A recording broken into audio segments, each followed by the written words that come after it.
gars, voilà, ça fait le plaisir, Très belle victoire de la part du FC Barcelone face au Rayo Vallecano. Et oui, forcément, c'est un FC Barcelone qui va remporter la victoire 3-0 grâce à un but de Robert Lewandowski, doublé de Pedri.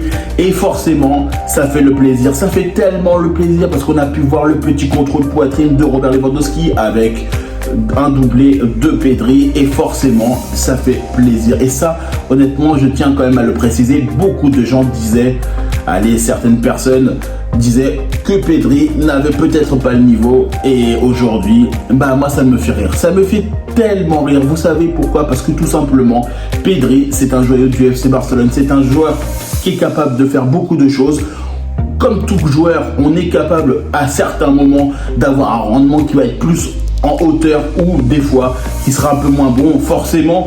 Et aujourd'hui, c'est un Pedri qui est capable de marquer 2 buts et qui permet au FC Barcelone d'aller directement se loger à la seconde place et forcément de la consolider. Et ça, c'est le plus important. Faut pas oublier aussi qu'on a la possibilité de se qualifier pour la Super Coupe d'Espagne grâce à ça. Forcément, 7,5 millions d'euros aussi. Donc ça aussi, c'est très bon pour le FC Barcelone. Maintenant, il va falloir se concentrer sur la dernière journée face à Séville. Même s'il n'y a pas d'enjeu, on le sait très bien que le FC Barcelone va jouer peut-être avec certains joueurs pour la dernière journée de championnat. De toute façon, aujourd'hui, la saison, elle est blanche du côté du FC Barcelone, forcément parce qu'on a été éliminé de toutes les compétitions possibles. Cette saison, ça a été notamment le point noir de cette saison. Après, de toute façon, on fera un débrief de la saison. Ça fera l'objet d'une vidéo pour moi, mais en tout cas, c'est un Barça qui a été capable de gagner. Alors oui, ça a été compliqué. Il ne faut pas oublier que sur la première période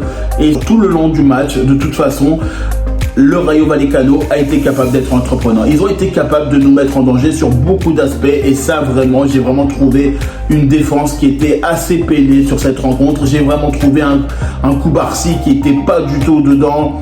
Ça a été vraiment assez compliqué. On a eu notamment le premier but de Robert Lewandowski en tout début, à la 3e minute. Et après, ça a été le calme plat, même si forcément on a eu quelques occasions du côté du FC Barcelone. Le Barcelone a été capable aujourd'hui de faire le nécessaire, de remporter les 3 points qui nous permet justement de nous qualifier pour la Super Coupe d'Espagne, tout simplement. Mais je pense qu'il y a quand même des choses qu'il va falloir régler sur l'aspect défensif. Il y a quand même des choses qu'il va falloir régler sur beaucoup d'aspects, notamment au milieu de terrain. Et bien évidemment, sur l'attaque, après, on verra si... Est-ce que potentiellement il y a certains joueurs qui vont partir, parce que forcément il y a beaucoup de choses qui sont en train de rentrer en compte aujourd'hui sur le mercato du FC Barcelone pour le mercato estival. Il y a beaucoup de choses qui vont rentrer en compte, et forcément il y a pas mal de paramètres qui vont être capables de s'interférer tout simplement.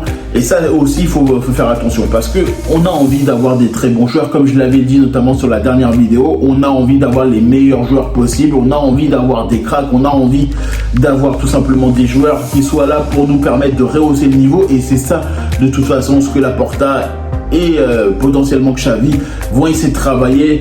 Notamment, on n'a pas du tout la confirmation que Xavi part. Alors forcément, on sait qu'aujourd'hui il y a une dernière réunion qui va avoir lieu, notamment après la dernière rencontre face à Séville. On aura notamment une réunion entre les deux, entre Xavi et Laporta. Là, on pourra savoir exactement qui sera notre entraîneur la saison prochaine. Pour moi, je vais vous dire quelque chose. Moi, honnêtement, je ne laisserai pas partir Xavi. Pourquoi ? Parce que tout simplement, aujourd'hui, Xavi ne fait pas une saison aussi mauvaise qu'on le prétend. Il ne faut pas oublier aujourd'hui qu'on est sur une saison qui est moyenne, certes, pour un club comme le FC Barcelone, mais le Barça ne peut pas gagner tout le temps. Le Barça ne peut pas faire des saisons extraordinaires chaque saison, c'est impossible. Déjà dans ce premier temps.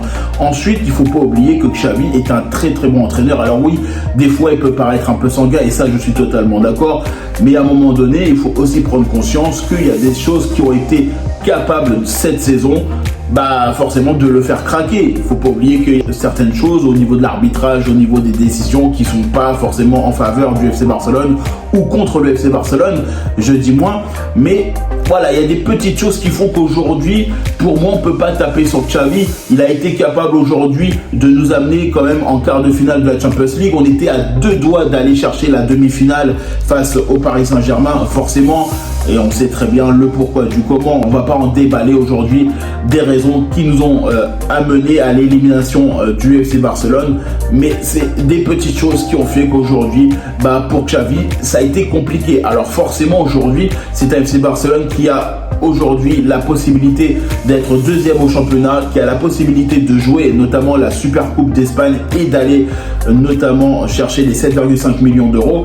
Mais il y a aussi beaucoup de choses à côté. Il ne faut pas oublier que la Ligue des Champions, on est qualifié direct.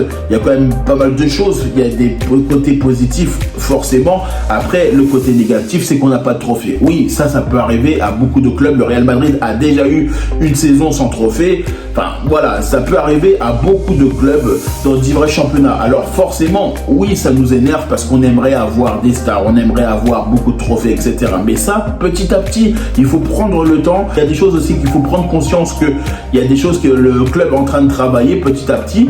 On a envie de retrouver un FC Barcelone qualitatif. On a besoin de retrouver un FC Barcelone qui soit capable d'aller chercher les victoires, les trophées. Et ça viendra. On voit qu'on a des joueurs qualitatifs. On a Fermin Lopez, on a beaucoup de joueurs qui sont là, qui sont jeunes, qui ont une envie, une détermination pour permettre justement au FC Barcelone de retrouver les sommets. Et ça va arriver. Je ne sais pas quand, je ne peux pas vous dire quand on gagnera la Champions League, mais on y arrivera, ça c'est sûr. Alors je ne sais pas dans combien de temps, mais forcément, c'est le projet du FC Barcelone d'aller chercher la Champions League, comme tous les clubs, je dirais. Mais c'est pour ça qu'il faut prendre le temps. Et il ne faut pas oublier que le FC Barcelone est passé par une phase aussi compliquée, forcément les contrats, etc. Il ne faut pas oublier aussi les départs de Antoine Griezmann, de Lionel Messi. Il a fallu aussi retrouver un groupe, retrouver notamment une équipe. Il ne faut pas oublier qu'on a perdu aussi Sergio Busquets, etc. Certains joueurs, certains cadres, il fallait renouveler l'équipe comme tous les clubs, je dirais. Donc il y a forcément un moment d'adaptation, un moment de passade dans un club et c'est toujours comme ça. Et c'est pour ça qu'aujourd'hui, Laporta est en train de retrouver un dynamisme, en train de retrouver une philosophie notamment catalane qui est en train d'aller vers l'avant, qui essaye justement de potentiellement d'aller au plus loin en Ligue des Champions et j'en suis persuadé que le Barça remportera la Ligue des Champions dans quelques années. Alors je ne sais pas quand, bien évidemment, mais c'est pour ça aujourd'hui, il faut prendre le temps et c'est pour ça que je le dis, il faut être capable de voir les choses qui sont en train d'être faites. Alors c'est pour ça que moi je me dis aujourd'hui que Xavi, pour moi, c'est un très bon entraîneur. Il a été capable de faire beaucoup de choses, certes bonnes, certes moins bonnes, mais c'est un entraîneur qui est aujourd'hui impliqué. C'est un entraîneur qui aime le FC Barcelone. C'est un entraîneur qui a envie que le FC Barcelone aille au plus loin. Il nous faut un entraîneur qui aime le FC Barcelone. On ne peut pas prendre tel ou tel entraîneur parce qu'il a une renommée mondiale. Oui, je sais très bien, on a certains entraîneurs qu'on est en train de parler, notamment qu'on aimerait voir au FC Barcelone. Mais oui, mais quand tu changes d'entraîneur, forcément, il y a un moment d'adaptation, que ce soit pour les clubs, pour les joueurs, que ce soit pour les staffs, etc. Il y a des choses qui vont rentrer en compte. Et c'est pour ça qu'aujourd'hui, je le dis, on ne peut pas non plus changer à tout bout de champ d'entraîneur. Pour moi, aujourd'hui, Xavi doit rester au moins la saison prochaine. Après, on verra par la suite. On ne peut pas changer aujourd'hui comme ça. Alors, est-ce que Laporta va vouloir renouveler, entre guillemets, Xavi et aller permettre justement à Xavi de continuer pour aller sur la longueur? Parce qu'on a honnêtement beaucoup de bonnes choses qui vont arriver vers nous.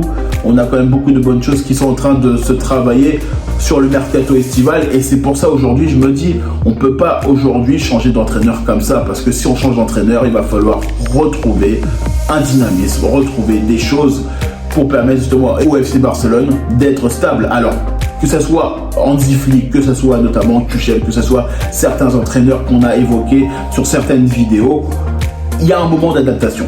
Forcément, il y a un moment d'adaptation. Tu ne peux pas avoir un entraîneur qui, comme ça, directement, va être capable de se dire bon bah c'est bon, tranquille, c'est bon, on est adapté, les joueurs se sont adaptés, ça va couler de sources. Non, ça n'existe pas ça. Ça ne peut pas couler de sources en sachant que l'entraîneur, il vient d'arriver au FC Barcelone. Et c'est pour ça que moi, je me dis, laissons notamment Xavi faire les choses. Je sais très bien qu'il est intelligent, je sais très bien que c'est un entraîneur et c'est aussi une personne qui vient de la maison, qui connaît très bien la maison catalane, et on sait très bien que ce soit notamment pour ce qu'il a divulgué en conférence de presse notamment, il a totalement raison, parce que de toute façon on ne peut pas aujourd'hui se dire oui bon bah écoutez demain on achète une superstar à 1 milliard et tout est fait. Non, il faut être aussi logique, il faut être aussi tout simplement au courant de ce qui se passe. On peut pas aujourd'hui se dire bon vas-y on achète tout le monde, et c'est pas PES, c'est pas FIFA, c'est pas tous les jeux, hein, je dirais, hein. Excusez-moi de dire ça comme ça, hein. On peut pas aujourd'hui d'un coup de maître se dire bon vas-y c'est bon, voilà, ok c'est bon, je l'ai acheté, tranquille, ma salariale c'est bon, c'est fait. Non, il y a des choses à prendre en compte, il y a des paramètres qu'on doit retrouver pour nous permettre d'avoir tous les feux verts, et à ce moment-là on pourra acheter des stars. Et comme je l'avais dit aussi, notamment les stars, ça veut pas dire notamment gagner la Champions League, et ça aussi il faut prendre en compte. En tout cas, c'est un FC Barcelone qui a été capable de gagner. C'est un Barça aujourd'hui qui va se concentrer sur la dernière journée de championnat assez tranquillement, parce que le Barça aura remporté les 3 points face au Rayo Vallecano. C'est bon, aujourd'hui on est qualifié notamment pour la Ligue des Champions, on est notamment qualifié pour la Super Coupe d'Espagne. On a tout simplement la possibilité d'aller chercher les 7,5 millions d'euros. N'hésitez pas à liker, commenter et partager. N'hésitez pas à nous dire en commentaire ce que vous en pensez entre le FC Barcelone et le Rayo Vallecano. Et moi je vous dis tout simplement à bientôt pour une prochaine vidéo.